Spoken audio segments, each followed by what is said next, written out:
আমাকে দেখাও তারা জমিনের কি সৃষ্টি করেছে, অথবা আসমানসমূহের মধ্যে কি তাদের কোনো অংশীদারিত্ব আছে, অথবা আমি কি তাদেরকে কোনো কিতাব দিয়েছি যার কোনো সুস্পষ্ট প্রমাণের ওপর তারা আছে।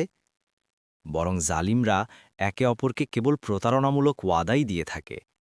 ৪১ নিশ্চয়ই আল্লাহ আসমানসমূহ ও জমিনকে ধরে রাখেন যাতে এগুলো স্থানচ্যুত না হয়।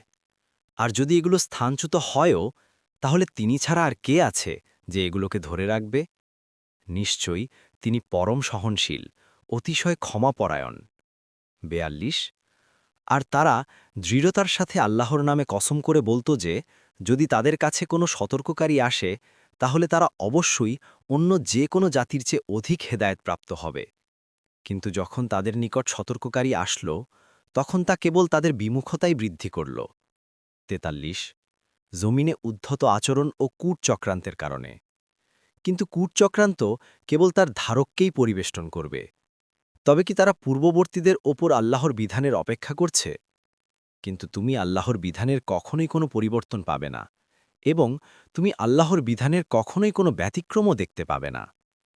৪৪ আর তারা কি জমিনে ভ্রমণ করে না? তাহলে তারা দেখত কেমন ছিল তাদের পূর্ববর্তীদের পরিণাম। অথচ তারা তো শক্তিতে ছিল এদের চেয়েও প্রবল। আল্লাহ তো এমন নন যে আসমানসমূহ